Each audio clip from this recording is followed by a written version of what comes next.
قادر الکلامی سے سرفراز کیا تھا، خوبصورت طریقے سے بیان کرتے تھے، بہت پیارے طریقے سے لوگوں کو بلاتے تھے اللہ سبحانہ و تعالیٰ کی طرف، اور یہی بات اللہ سبحانہ و تعالیٰ نے پھر قرآن پاک میں بھی بتا دی، اور شہر مدین کی طرف بھیجا ہم نے ان کے بھائی شعیب کو، اور وہ جا کر بولے اے میری قوم اللہ سبحانہ و تعالیٰ پر ایمان لے کر آؤ۔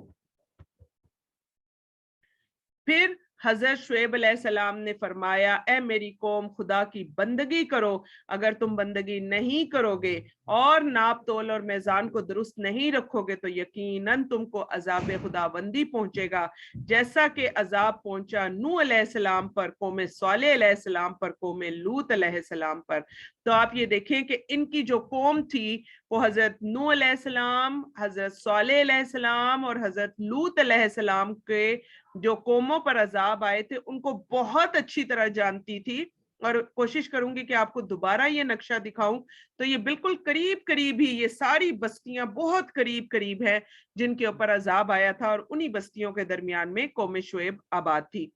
پھر اسی طرح قرآن پاک میں ایک اور جگہ ارشاد ہوتا ہے کہ اے میری قوم تم کو میری مخالفت اور ضد میں تم جو اللہ کی نافرمانی کرتے ہو تو تم بھی ویسی ہی ضد کرتی ہو، اے میری قوم ویسے ہی ضد کرتی ہو جیسی قوم نوح، قوم ہود، قوم صالح، قوم لوط کے لوگ کرتے تھے، اور ان کی بستیاں تو زیادہ دور بھی نہیں ہیں، یہ ساری بستیاں اس بستی کے ارد گرد موجود تھیں، اور یہ لوگ آپ کو ابھی میں نے جیسے شروع میں بتایا کہ بزنس مین لوگ تھے، تو آپ جانتے ہیں کہ اس وقت بزنس مین لوگ وہ بہت لمبے لمبے سفر کیا کرتے تھے، تو یہ بزنس مین بھی سفر کیا کرتے تھے، ارد گرد آتے اور جاتے رہتے تھے، اور ان ساری قوموں کے حالات ان کے سامنے موجود تھے۔ اور پھر کیا فرمایا جا رہا ہے، قرآن پاک ترجمہ بتا رہی ہوں کہ میری غرض یہ ہے کہ تم لوگ پروردگار کی طرف رجوع کرو، اسی سے اپنے گناہوں کی معافی طلب کرو، بے شک میرا رب بہت مہربان بہت محبت والا ہے۔ شعیب علیہ السلام کی یہ بات سن کر ان کی قوم نے کہا تھا اے شعیب ہم نہیں سمجھتے کہ تو بڑا باعزت ہے، جو تو کہتا ہے ہم تو دیکھتے ہیں کہ تو کمزور لوگوں میں سے ہے۔ یہ بھی قرآن پاک میں اللہ سبحانہ و تعالیٰ نے سورۃ الہود میں فرما دیا تھا کہ یہ انہوں نے بھی حضرت شعیب علیہ السلام کا مذاق اڑایا تھا، اور انہوں نے کہا تھا کہ اے شعیب ہم تو تجھے بڑے کمزور لوگوں میں دیکھتے ہیں، اور کمزور لوگوں میں کیسے کہ حضرت شعیب علیہ السلام بکریاں چرایا کرتے تھے، اور انہی بکریوں کی جو چرانا اور ان کو بیچنا اور انہی کی جو کمائی تھی اسی پر ہی حضرت شعیب علیہ السلام کا گزر بسر تھا۔ حضرت شعیب علیہ السلام بزنس مین انسان نہیں تھے۔ تو آج کے دور میں بھی آپ دیکھ لیں کہ آپ دیکھیں کہ آپ کے جو فیملی ہے، آپ لوگوں کے پاس ایک بڑا سارا گھر ہو، گاڑی ہو، سب کچھ ہو، اور راستے میں چلتے ہوئے لوگوں کو ہم کس نظر سے دیکھتے ہیں، تو وہی سارا کچھ آپ دیکھ لیجئے کہ وہاں پر بھی لوگوں نے کیا کہا کہ اے شعیب ہم تیری بات سنیں گے، تو ہمارے لوگوں میں بڑا کمزور ہے، کمزور ایسے کہ تو بزنس مین نہیں ہے، اور نہ ہی جو تیرے بھائی بند ہے اور وہ بھی تیری طرح کمزور ہے۔ اسی طرح ہوا تھا جیسے باقی سارے جتنے بھی انبیاء تھے ان کے اوپر کمزور لوگ پہلے ایمان لائے، تو حضرت شعیب علیہ السلام کے ساتھ بھی ایسے ہی ہوا کہ جو غریب طبقے کے لوگ تھے وہ ایمان لے کر آئے، تو انہوں نے کہا کہ نہ تو طاقتور ہے نہ تیرے بھائی طاقتور ہے، تو ہم تو تجھ کو سنسار ہی کر ڈالتے، اور یہ بھی نہیں کہ تو ہم پر کوئی سردار ہے، یعنی کس خوشی میں تم ہمیں آ کر دین کی باتیں بتاتے ہو، اور تم ہمیں کہتے ہی یہ کیوں ہو کہ ہم یہ سارا کام نہ کریں، تم کوئی سردار ہو ہمارے اوپر۔ اور آپ دیکھ لیں کہ قوم صالح نے بھی یہی کہا تھا، اور قوم عاد تھی اس نے بھی یہی کہا تھا اپنے نبی کو کہ بھئی تم نہ تو ہمارے اوپر سردار ہو اور نہ ہی تمہاری کوئی مالی حیثیت ہے۔ اس کے بعد حضرت شعیب علیہ السلام نے قوم سے فرمایا اے قوم اللہ سے ڈرو، اسی کی عبادت کرو، مجھے اللہ کی جانب سے آیا ہوا نبی خیال کرو، اور میں اس چیز کا حکم دوں جس کو تم لوگ بجا لاؤ، اور ہر امر میں میرا کہنا مانو۔ ہر چند کے ہر وقت حضرت شعیب علیہ السلام اپنی قوم کو نصیحت اور ہدایت کرتے رہے، لیکن قوم برابر ان کا انکار کرتی رہی۔ جب قوم نے کسی طرح سے حضرت شعیب علیہ السلام کا کہنا نہیں مانا، برابر سرکشی اور اپنی ضد پر اٹی رہی، تو پھر بہت ہی مجبور اور مایوس ہو کر حضرت شعیب علیہ السلام نے اللہ سبحانہ و تعالیٰ سے اس قوم کے لیے بد دعا کر دی تھی۔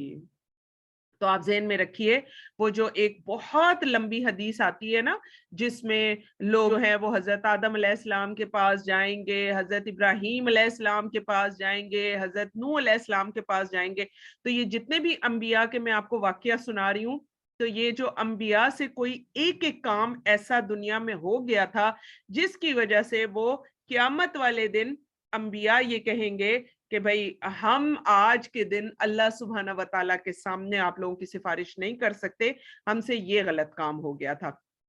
تو حضرت شعیب علیہ السلام نے بھی حضرت نوح علیہ السلام کی طرف اپنی قوم کے لیے بد دعا کر دی تھی،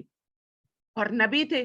ادھر انہوں نے بد دعا کی، ادھر حضرت جبریل علیہ السلام فوراً حضرت شعیب علیہ السلام کے پاس آ گئے اور کہنے لگے اے شعیب، قریب ہے کہ تمہاری قوم پر اللہ سبحانہ و تعالی عذاب نازل کرے گا، لہٰذا تم ہوشیار ہو جاؤ اور جو لوگ تم پر ایمان لائے ہیں ان سب کو لے کر شہر سے باہر نکل جاؤ۔ اور ایک اور جگہ پر بھی میں پڑھی تھی کہ جب ان کی قوم کے اوپر عذاب آیا تھا تو حضرت شعیب علیہ السلام اور جو ایمان والے تھے وہ دور ان کو دیکھ رہے تھے، اس عذاب کو بھی دیکھ رہے تھے۔ تو اب حضرت شعیب علیہ السلام کی بد دعا اسی وقت قبول ہو گئی، اور پھر کیا کہا کہ ایمان والوں کو لے کر شہر سے باہر نکل جا اور اس قوم سے دور رہو۔ اس فرمان الہی کو سن کر حضرت شعیب علیہ السلام اپنے اہل و عیال اور وہ لوگ جو ان پر ایمان لائے تھے وہ سب ملا کر تقریباً 1007 آدمی تھے، اور یہ بھی مختلف تفاسیر سے پتہ چلتا ہے، کوئی خاص ایسی بات نہیں ہے کہ یہی فگر ہوگا، لیکن مختلف تفاسیر سے پتہ چلتا ہے، مختلف تاریخ کی کتابوں سے پتہ چلتا ہے، تقریباً 1007 سے زیادہ بھی آتے ہیں۔ اس طرح سے یہ لوگ تھے جو حضرت شعیب علیہ السلام پر ایمان لے آئے تھے، اور ان سب کو لے کر حضرت شعیب علیہ السلام شہر سے باہر چلے گئے تھے۔ اب جو ہی یہ سب لوگ ایمان والے لوگ شہر سے باہر چلے گئے تو اب یہ دیکھ کر تمام کافر لوگ ہنسنے لگ گئے اور بولے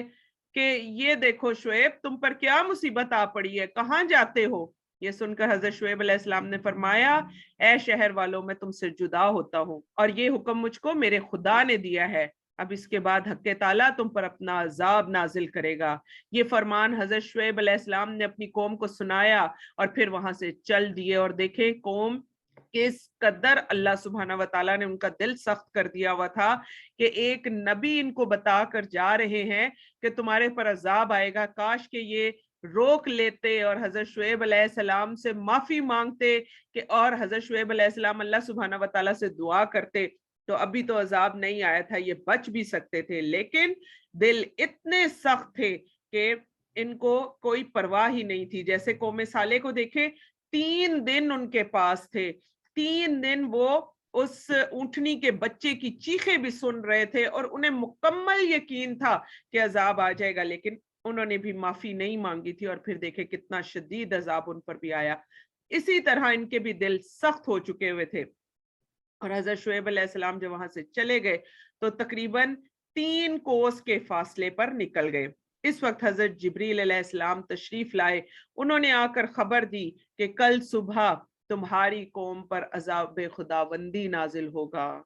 جب صبح ہوئی تو حضرت شعیب علیہ السلام عبادت الہی میں مشغول ہو گئے، اور کہ ان کی جو قوم کفار تھی وہ سب اپنے اپنے گھروں میں سوئے ہوئے تھے۔ اسی وقت حضرت جبریل علیہ السلام آئے اور خدا کے حکم سے ایک ایسی چیخ ماری کہ تمام کافر شہر میں ہلاک ہو گئے۔ استغفر اللہ رب العالمین۔ آپ دیکھیے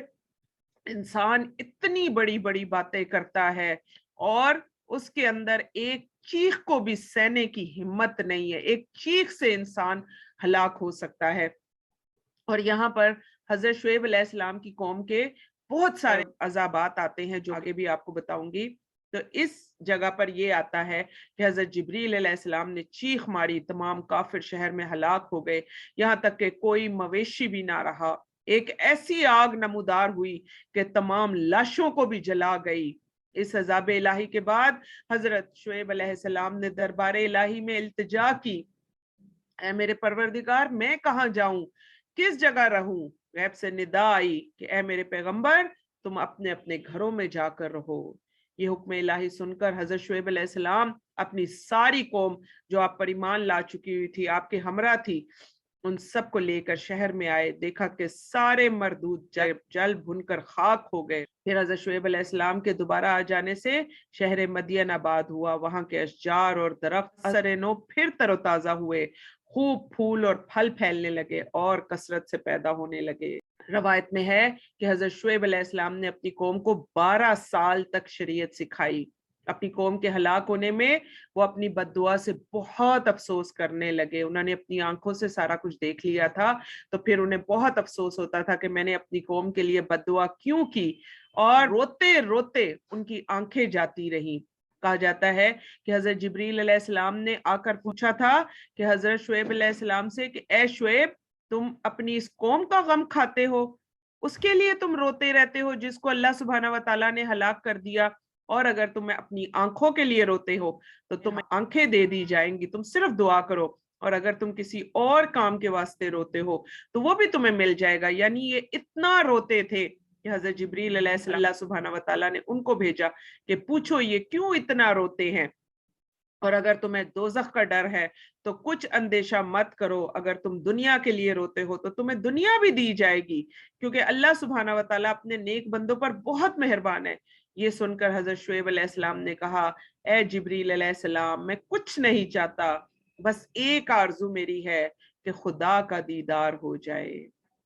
اللہ سبحانہ و تعالیٰ ہم سب کو بھی اس طرح کی دعائیں کرنے کی توفیق عطا فرما دے، آمین یا رب العالمین۔ حضرت جبریل علیہ السلام نے سن کر اللہ سبحانہ و تعالیٰ سے عرض کی، تو دانا اور بینا ہے، شعیب جو کہتا ہے تجھ کو خوب معلوم ہے۔ تو پھر کیا کہا گیا، اے جبریل تو اس سے جا کر کہو میرا دیدار تو قیامت کو ہی ملے گا۔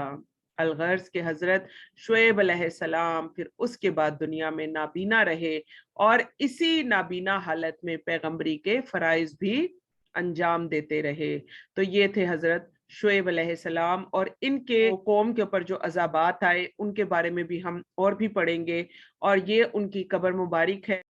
اور اگر آپ نیٹ پر بھی سرچ کریں تو کہا جاتا ہے کہ یہی حضرت شعیب علیہ السلام کی قبر مبارک ہے۔ اب ہم دوبارہ پڑھ لیتے ہیں کہ ان کی قوم کے اوپر عذاب الہی کیسے آیا تھا۔ اللہ سبحانہ و تعالیٰ نے فرمایا، پس ان کو زلزلے نے آ پکڑا اور وہ اپنے گھروں میں اوندھے کے اوندھے پڑے رہ گئے۔ سورۃ الاعراف میں ہے کہ ان پر زلزلہ آیا، زمین بہت سخت انداز سے ہلائی گئی، جس سے ان کی روحیں جسموں سے نکل گئی، زمین کے تمام حیوانات جمادات کی طرح ہو گئے۔ یعنی حیوان کیا ہوتا ہے، وہ بھاگتا ہے دوڑتا ہے، اور جمادات کیا ہوتے ہیں، اپنی جگہ پر ساکت ہو جاتے ہیں۔ تو ایسے روحیں نکل گئی، وہ اپنی جگہ پر ایسے ساکت ہو گئے جیسے کبھی ان کے اندر روح تھی ہی نہیں، ان کے لاشیں اوندھے ہو گئے اور ان میں کوئی حرکت باقی نہ رہی۔ اللہ سبحانہ و تعالیٰ نے ان پر کئی قسم کی سزائیں جمع کر دی، کئی طرح کی مصیبتیں اکٹھی کر دی، کیونکہ وہ کئی قسم کے برے کاموں میں مصروف تھے۔ اس لیے اللہ سبحانہ و تعالیٰ نے ان پر زلزلہ بھی بھیجا، جس سے ان کی حس و حرکت ختم کی، سخت چیخ مسلط کی گئی جس سے ان کی آوازیں بند ہو گئی، ان پر بادل بھیجا جس نے ان پر ہر طرح سے آگ کے شعلے برسائے۔ اور یہی واقعہ اب آپ کو بتایا جا رہا ہے کہ کس طرح سے ان کے اوپر عذاب آیا تھا۔ 3-4 تاریخ کی کتابوں سے بھی پتہ چلتا ہے، اور سب سے بہترین چیز ہمیں قرآن پاک سے پتہ چلتی ہے، اور قرآن پاک میں ان تمام عذابات کا ذکر موجود ہے۔ پھر اسی طرح قرآن پاک سے ہی لیا ہوا جو ان کا عذاب ہے اس کے بارے میں بتا دیا گیا کہ اللہ سبحانہ و تعالیٰ نے 7 دن تک ان سے ہوا روک لی تھی، ان کو سخت گرمی پہنچی تھی، جس کی وجہ سے پانی بھی ان کو فائدہ نہ دیتا تھا، نہ ہی کوئی سایہ ان کو فائدہ دیتا تھا۔ آپ یہ دیکھیں کہ جب شدید گرمی ہوتی ہے، اسپیشلی آپ دیکھیں جولائی کا اینڈ اور اگست، جس کو ہمارے پشاور میں پشا کال کہتے ہیں، تھوڑا سا ذرا سا اس وقت سوچے، ابھی تو خیر سردی ہے، ہم اگر سوچے بھی تو ویسا نہیں سوچ سکتے، لیکن آپ دیکھیں کہ اس وقت کیا حال ہوتا ہے۔ اس وقت آپ ٹھنڈا پانی بھی پی لیں، آپ کسی سائے کے نیچے بھی بیٹھ جائیں، اور آپ کہیں پر بھی آپ ہوں، لیکن اگر پنکھا نہ ہو اور اے سی نہ آپ لگائیں تو بالکل کسی پل بھی سکون نہیں آتا۔